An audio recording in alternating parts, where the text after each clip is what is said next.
Hey everybody, Michael Melinda, editor of Guitar Player Magazine here with Paul Reed Smith. Hi, Michael. Hey, so I'm always interested, with your ear and, your obsession with the guitar. Like when you sit down every year to plan what you're going to do the next year, what are some of the things that you were looking at, and what are some of the things that you were, trying to refine about the, this year's releases, or what are the big hits? I don't know what's a big hit until sales happen, at the end of the year. But we got some drawings from our graphic artist that does our inlay work, and one of them was the beginnings of what the birds would look like if they were from a distance. They looked like birds, but very close they looked like brush strokes. Mm-hmm. I was fascinated with it, and we worked on it for a while. We made some private stock guitars out of it, and it really wasn't a plan. It was more of a.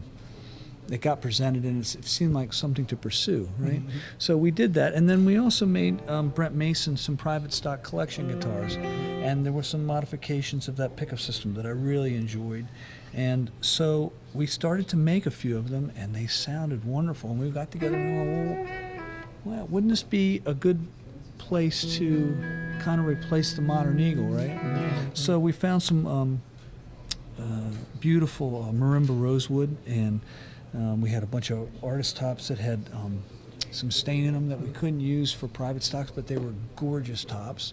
And so we decided to put them all together and price it aggressively in terms of the price being on the lower side than what we normally get for it, right?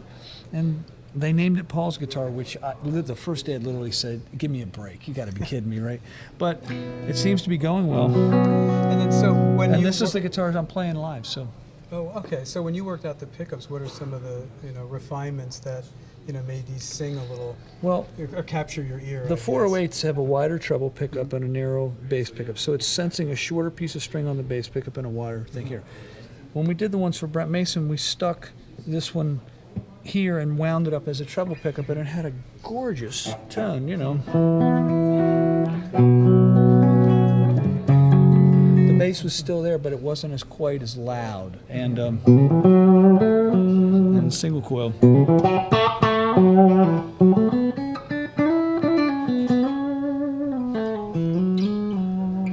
So it was very musical to me, and I went, "Wow, that sounds good." And then at the same time, I was starting to modify my MDTs so that they sounded better for me in the studio, and we ended up putting a 100-watt power supply and a 50-watt amp. Everybody knows that 100 watts and 50 watts sound different, but we finally got a 50 to sound like 100, which I was really enjoyable. Well, also, I mean, you obviously have to fall in love with these things before the public sees them. So for your style of playing, what was it about this that kind of made you fall in love with it? Come on, I'll show you. If I put it on the dirty channel, and I'll turn it down a little bit, but it's just got this gorgeous.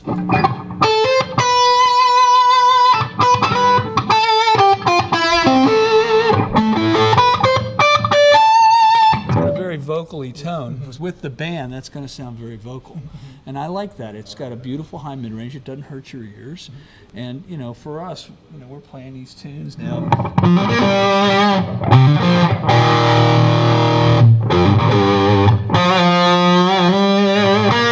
Just had a real musical tone in the band. That sounds gorgeous. And when I went to Japan with this amp, every note I heard with the cabinet turned around backwards, and I went, "Wow, that's fun!" And it sounded big in the PA. I was just happy. So then we said, "Well, why don't we release the amp that I'm working on?" And they named that Paul's amp. I'm like, "Oh God!" But that's kind of what it is. So. I think the amp sounds good. It cleans up nice. I didn't touch the amp, and it's still clean.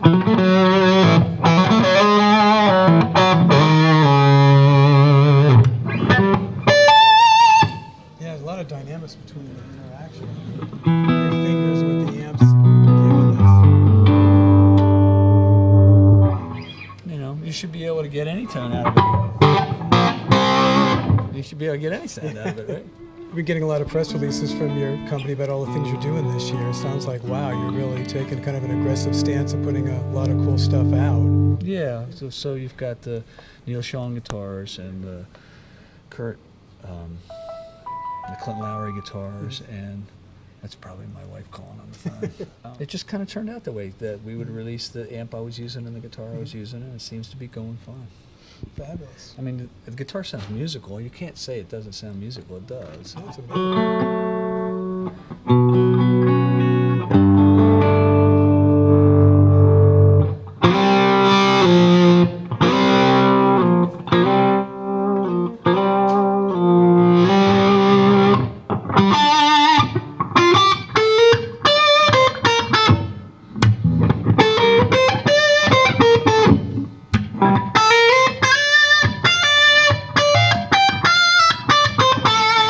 Look at this beautiful high mid-rangey tone.